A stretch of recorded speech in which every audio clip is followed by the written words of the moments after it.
a thing because I'm gonna make it worse. All right. Hebrews 8:6. But Jesus has now obtained a more excellent ministry, and to that degree he is the mediator of a better covenant, which has been enacted on the basis of better promises. For if that first covenant had been faultless, there would have been no need to look for a second one. God finds fault with them when he says, "The days are surely coming, says the Lord, when I will establish a new covenant with the house of Israel and with the house of Judah." Now, like the covenant that I made with their ancestors on the day when I took them by the hand and to lead them out of the land of Egypt, for they did not continue in my covenant. And so I had no concern for them, says the Lord. This is the covenant that I will make with the house of Israel. After those days, said the Lord, I will put my laws in their minds and write them on their hearts. And I will be their God, and they shall be my people. Woo. So we're going to do a part 2 today because, and I had no intention on doing a part 2. I had a whole nother thing written. But sometimes when you get into those worship moments, God is allowed to speak and say what he wants against what you want. I don't know if y'all ever gotten to them moments. Maybe y'all not saved enough. But you get into the moments and God says, I have something that I want that opposes what you thought you want. And so today we're going to go into a sermon that is titled, as was titled last week, The Depth of Covenant Part 2.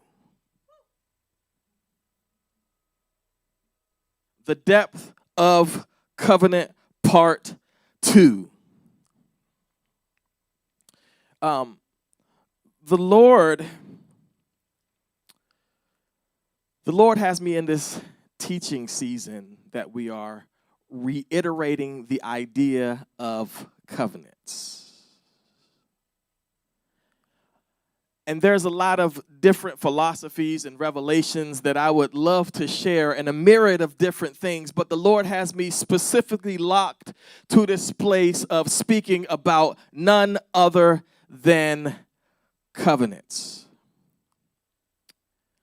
And as a follower of Christ, it should be our desire.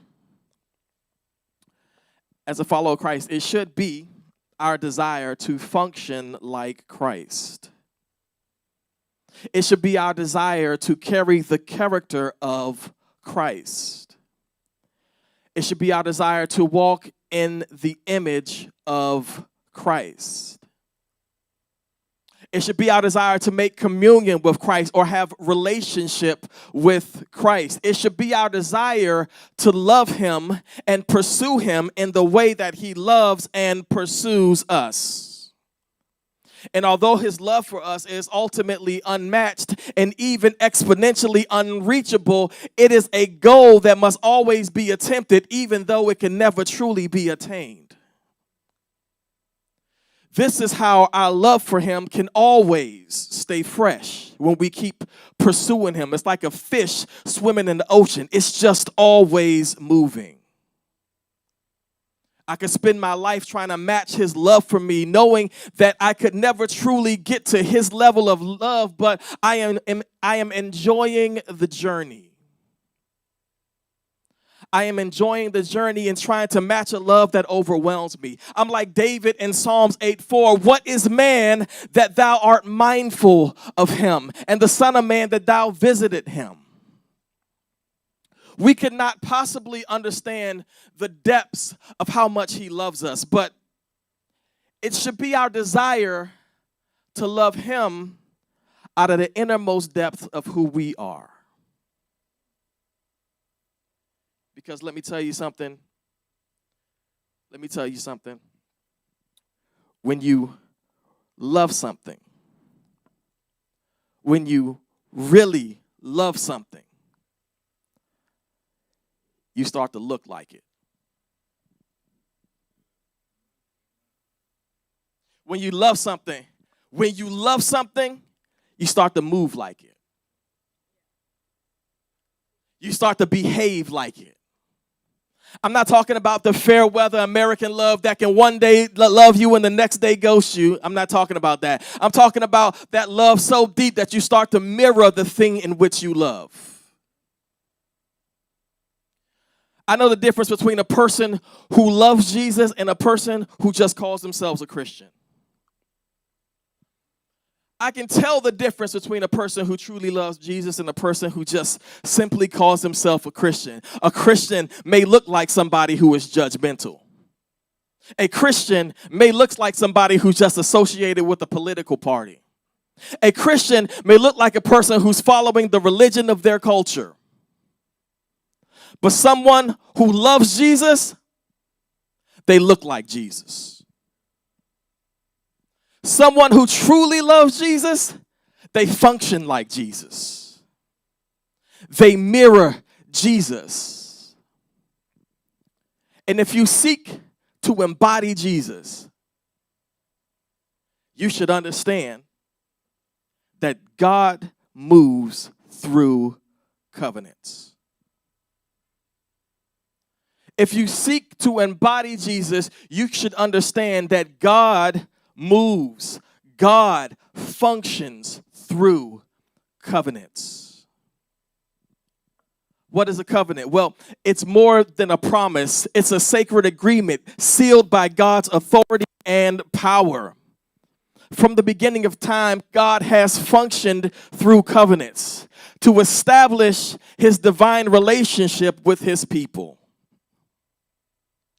From Adam to Noah, from Abraham to David, and ultimately through Jesus Christ himself, covenants define how God engages with humanity. Consider the covenant God made with Abraham in Genesis 2:12-2. I will make you into a great nation, saith the Lord. I will bless you. I will make your name great, and you will be a blessing. I will bless those who bless you, and whoever curses you, I will curse, and all the peoples on earth will be blessed through you. See, that covenant was not just about Abraham's personal blessing. Although it reads that way, it was a promise extended to all nations, setting the stage for the coming of Christ. Through this covenant, God demonstrated that his love and purpose always flow through relational agreements. Covenants. See, because covenants are deeply relational.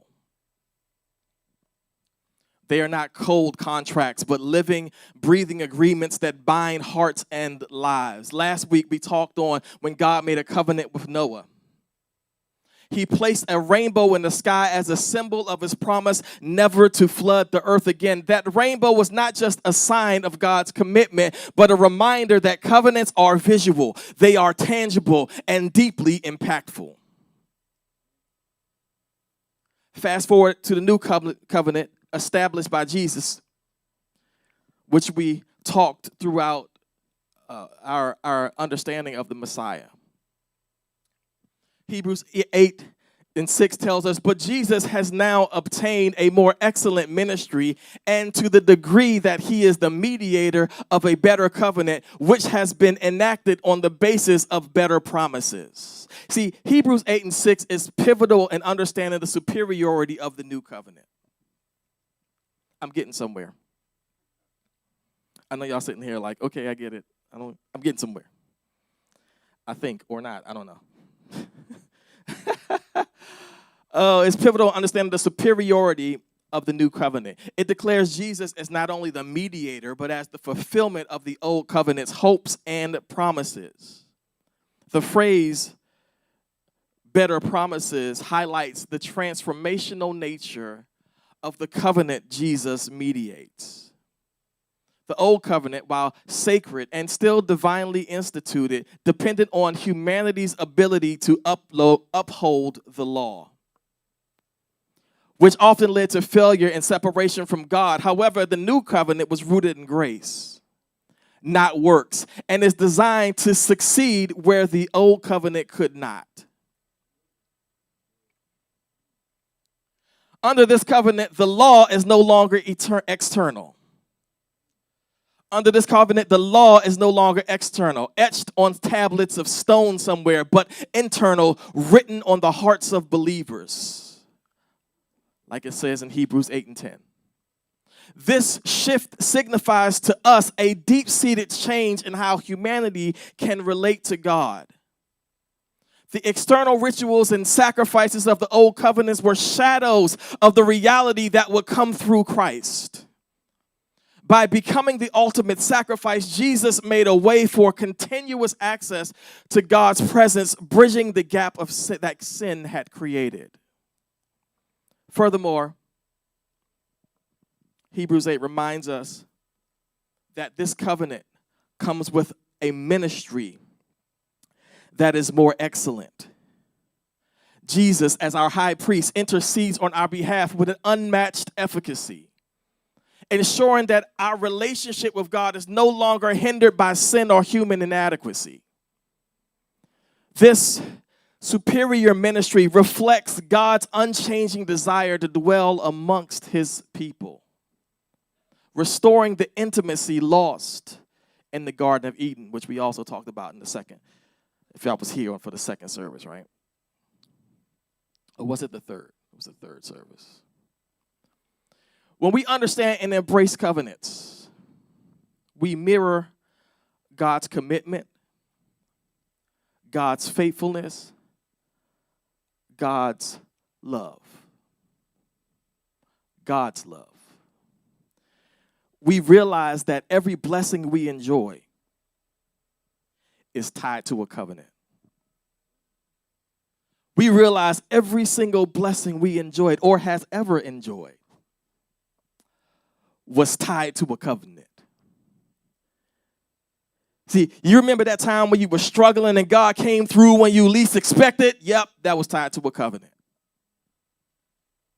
Every blessing you can think about, the fact that you're breathing right now and the sun came up this morning, tied to a covenant. Every blessing we enjoy is tied to a covenant. And here's the thing. Every responsibility we bear is an opportunity to honor that covenant. We are called to be covenant keepers in our marriages, in our friendships, in our commitments to the church. We reflect God's character when we uphold our promises. Just as God remains faithful to his covenants, we are called to mirror that faithfulness in our daily lives. See, okay, I'm going to go on a scroll real quick. Here's a side note, a squirrel moment if you may. Let me tell you something that's going to be real controversial. It shouldn't be. It's going to sound real controversial. It shouldn't, but it's going to sound real controversial. Not because I made it that way, but because you learned something crazy. And I've got to teach you something new. You ready? I doubt it. You ready? There is no such thing as biblical marriage. I'll say it again so y'all can get the shock face off your face. There is no such thing as biblical marriage. There is a such thing as biblical covenants, but the Bible has a myriad of marital agreements, all which could possibly be argued as biblical marriage. And by your silence, I can hear clearly I'm going to have to prove what I'm saying, lest you won't return next week. Who was, Monique going to know this, who was Ishmael's father? Who was he? You don't know? Abraham. Abraham. Abraham was Abram, excuse me, not Abraham, Abram, because it was before he got renamed. Abram was Ishmael's father. Who was Abram's wife? Sarai. When his name was Abram. Yeah. His wife was Sarai. Who was Ishmael's mother? Hagar, not Sarai. Now, was that moral? Well, if you're judging by our standards, yes. But back then, handmaids were a thing. You know what else was a thing? A harem, concubines, polygamy, arranged marriage, forced marriage, penalty marriage, work for hire marriages. Those were all a thing. Marriage, all of these marriages are technically biblical marriages. The Bible never retracts or rejects any of these arrangements. Follow me? New Testament, the Bible never retracts any of these arrangements. Well, technically, Roman Greco culture kind of retracted and made, but that's not in the Bible. The Bible never retracted any of these arrangements because marriage is an institution. An institution that evolves based on cultural and societal agreements. Institutions evolve. Let me explain. Let me give you an example, okay? Because y'all still looking at me crazy. In 1967, there was an argument in the Supreme Court called Love versus Virginia, which determined that interracial marriage should be legal because prior to 1967, interracial marriage was not legal on a federal level. The institution is a social construct that differs depending on the society that you live in. And it will constantly evolve based on society evolving. Let me explain something to you. Those who put their faith in an institution will forever be sorely disappointed. Those who put their faith in the institution will always be let down. And for some odd reason, we teach more of the institution than we should. Why? Because those who put their faith in the covenant, see, you cannot stop a marriage when two people believe in the covenant. You cannot stop a marriage when two people believe in the covenant. See, there is power in the covenant, not the institution. There's no power in the institution. The institution going to change tomorrow. There's power in the covenant. If you want to solve the issue of 50% of marriages and not working in America and all that stuff, start teaching the covenant and stop teaching the institution. Because if you don't value the covenant, good luck on the marriage. Because marriage requires a partnership between covenant and love. Covenant binds you together. Love makes it work. Covenant binds you together. Love makes it work. This is why Paul spoke to the church in Ephesus and said, husbands, love your wives as Christ loved the church. He was speaking to husbands that were already in covenant. You want to solve the divorce problems in America? It's so easy. Stop teaching about institution and start teaching about the covenant. Because the covenant will sustain you. And love will make it work. And let me tell you, a sustained marriage without love is difficult, okay? You need the love part. But love makes it work. The covenant, the agreement that you had, that you made before God, that'll sustain you if you value a covenant. Those are the two ingredients. Okay, let me get off my tangent. Coming back from the squirrel. This idea I done chased this girl now. Where's Talia? Can I get water, honey? This idea of covenant being more important than the institution ties directly to our relationship with God. Just as marriages struggle to survive without a commitment to covenant, our faith cannot thrive without understanding and honoring the covenant God made with us.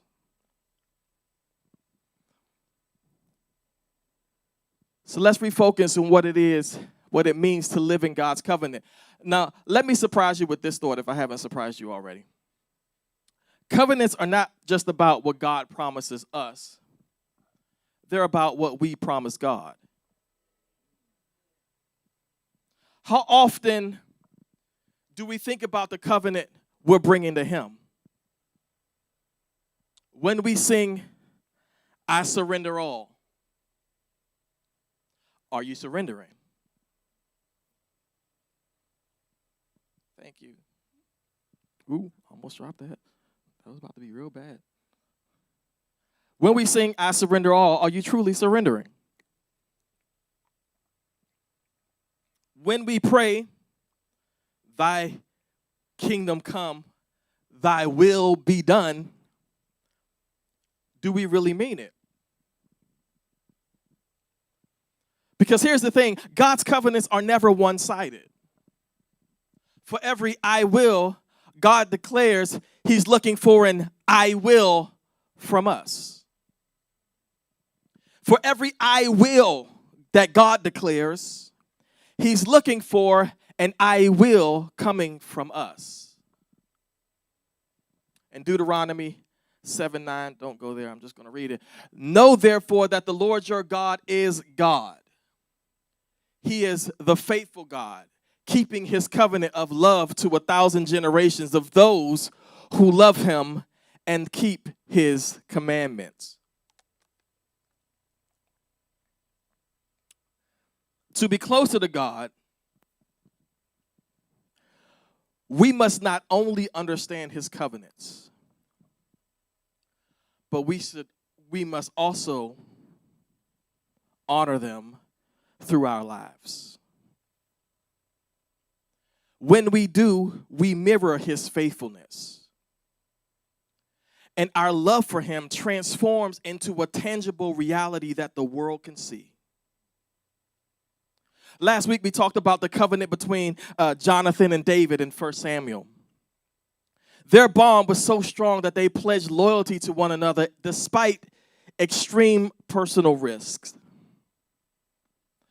This covenant shows that true covenant is sacrificial, willing to take the place of others above self-interest. I said that wrong. Same thought, but I like it this way, it's more powerful. Willing to place the needs of others above self-interest. There we go. Willing to place the needs of others above self-interest. When we make a covenant with God, we're called to that same level of sacrifice and devotion.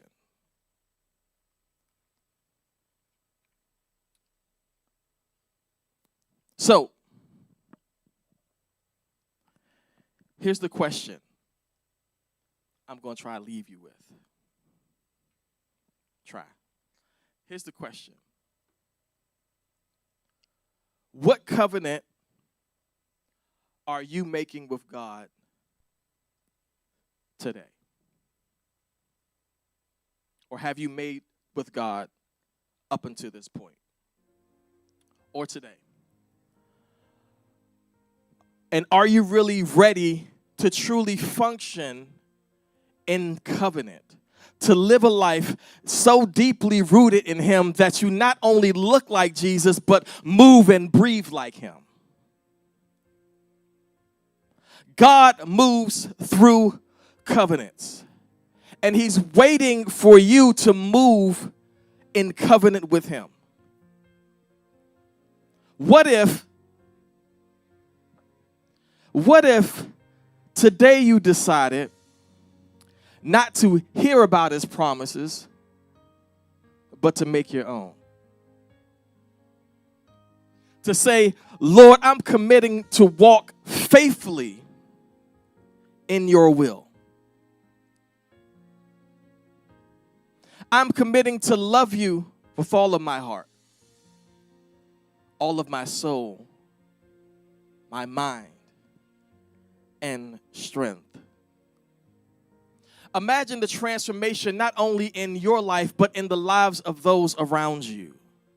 When you truly step into covenant with God. See, God's covenantal love has the power to heal. God's covenantal love has the power to restore. God's covenantal love has the power to renew. It's the foundation of our faith and the driving force of our relationship with him. So we got to be ready to take that step and meet him in covenantal agreement.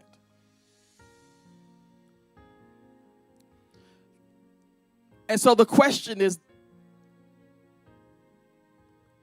do we recognize that God is calling? And will we decide to answer that call? And once we decide to answer that call, will we then make the determination in our minds that we are people that value covenants? We are people that value covenant. So when I say, God, this is my yes, then that means that my yes.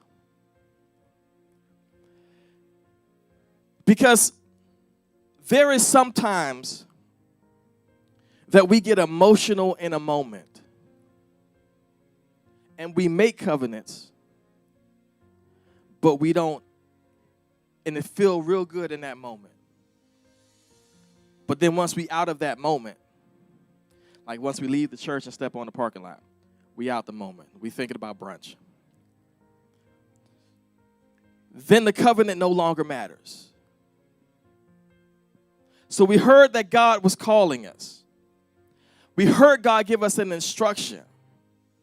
But now all of a sudden, once I'm out of an emotional moment, I ain't even thinking about that instruction no more. It's back to life as usual.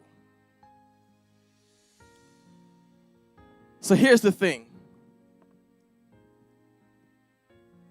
The Lord is calling us to something deeper than our emotional moments. And emotional moments seem very, very deep because they touch on moments outside of human logic. But God is calling us to something deeper than emotional moments. He's calling us to covenant. Not just to hear about it, not just to read about it, but to step into it, to live in it, to live it. And so I want everybody to understand that in this season that we are in, not in the season that we're coming to. In this season that we're in, there is a reason that God has pushed me to teach about covenants for 2 weeks straight. Because he is saying that in this season that we are in, it is going to be important for you to understand covenants. Because if you don't understand covenants, you're going to be in one day and out the other. You'll be in one day and out the next. And if I could scroll for a second and go back to my example of marriage.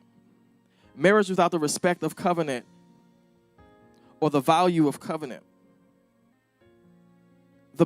A person will base it on something as futile as happiness.